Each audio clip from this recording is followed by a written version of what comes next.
महापुराण नवमो अध्याय तारकोपाख्यान तथा ब्रह्मा के पास देवताओं का गमन। ऋषिगण कहते हैं, हे महाभाग, वेद व्यास शिष्य निष्पाप सूत अपने उत्तम रूप में कहते हैं। तब त्रिपुर जय तथा त्रिपुर विनाश का प्रसंग कहिए। आप धन्य तथा बुद्धिमान हैं। आप उनकी बात सुनकर सूत जी पुनः कहते हैं। सूत जी कहते हैं, हे महात्माओं, आपने लोक हितार्थ उत्तम प्रश्न पूछा है। यह सुनकर सभी लोगों का दुख का नाश हो सकेगा।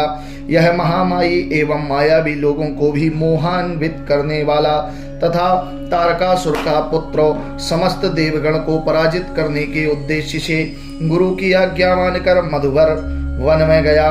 वहां अत्यंत कठोर तप करने लगा। वह प्रदीप्त सूर्य मंडल की ओर देखते हुए ऊर्ध्वबाहु होकर तथा एक पैर पर खड़ा होकर तप करने लगा। उसने केवल पैर के अंगूठे के बल खड़े होकर 100 वर्ष तक तप किया। उसने 100 वर्ष तक केवल जल पीकर तदंतर 100 वर्ष केवल वायु पर आश्रित रहते अत्यंत कठोर तप किया। वह 100 वर्ष तक जल में खड़े रहकर, 100 वर्ष तक चबूतरे पर रहकर, 100 वर्ष अग्नि के बीच रहकर तथा 100 वर्ष अधोमुख होकर के तप करता रहा। उसके बाद 100 वर्ष हाथ से तल की मिट्टी स्पर्श करते हुए तप किया। हे महामुनि, उसने 100 वर्ष पर्यंत वृक्ष शाखा का सहारा लेकर तप किया। तदंतर अधोमुख होकर नीचे सिर ऊपर पैर करके 100 वर्ष तक तप किया। उसने ऐसा कष्ट तप किया जिसे सुनकर भी दुख होता है। ऐसा कष्ट कर तपानुष्ठान करते करते उसके सिर से महत तेज उत्पन्न होने लगा। उस तेज से देवता परेशान होने लगे। तब देवता तथा इंद्र अत्यंत दुखी हो गए। इंद्र को यह आशंका सताने लगी कि अब इंद्र पद जाने का भय आ गया है। तब सभी देवता दुखी होकर चिंता करने लगे कि ईश्वर अब अकांड में ही ब्रह्मांड संसार के लिए उद्यत है। वे लोग इस संशय से युक्त होकर कोई भी यथार्थ निश्चय नहीं कर पा रहे थे। तभी देवगण यह समझे कि यह असुर भगवान ब्रह्मा को प्रसन्न करने हेतु इतना कठिन तप कर रहा है। यदि ब्रह्मा ने इसे वर देकर दुष्कर तप से नहीं रोका तब वे निश्चित रूप से दुख ही होगा। यदि मनुष्यों का दुख हरण करने के लिए इसे वर नहीं दिया जाता तब समस्त लोकों का तत्काल नाश होगा। तथापि इसे वर दे देते हैं तब तत्काल जगत का नाश बच जाएगा, विलंब से नाश होगा।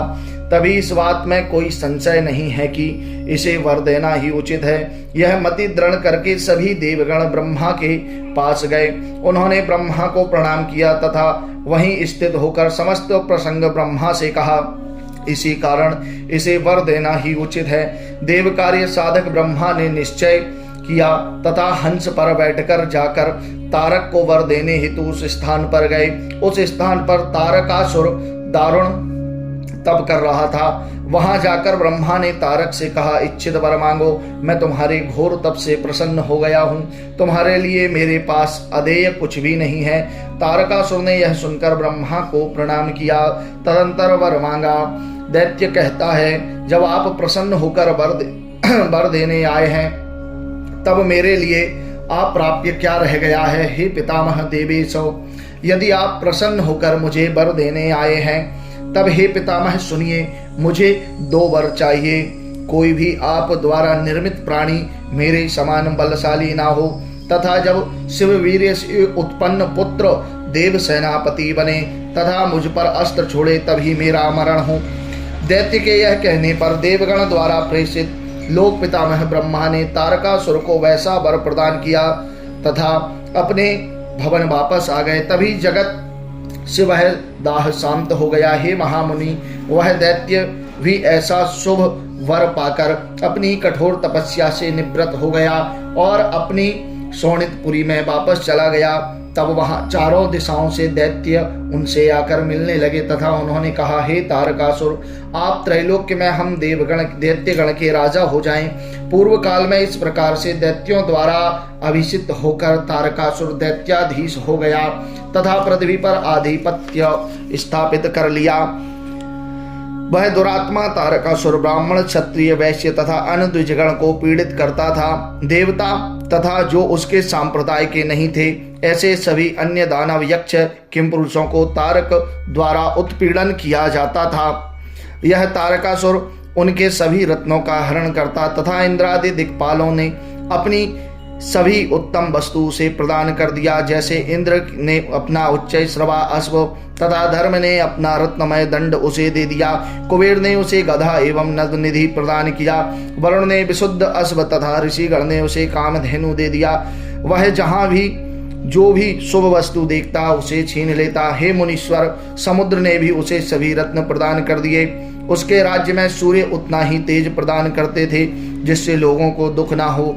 उसके राज्य में सभी दिन चंद्रोदय होता था तथा अनुकूल वायु ही सदा बहती थी। वे बलि असुर देवगण को अर्पित हव्य तथा पितृगण को प्रदत्त कव्य स्वयं हरण करते थे। समस्त त्रैलोक्य तारकासुर की आज्ञा मानता था। सभी दैत्य तारक की सेवा में लगे थे। ऋषिगण सदा उनकी आज्ञा का पालन करते। जब यक्ष किंपुरुष भी उसके आज्ञा पालक हो गए तब मनुष्यों की क्या बात है। हे महामुनि, वह तारक अपने यहाँ सभी देवोद्यान तथा तीर्थ ले गया। शिव महापुराण नवमो अध्यायो इति श्री शैव महापुराणे ज्ञान संहितायां तारकोपाख्येन देवगमनं नाम नवमो अध्यायो संपूर्णम्।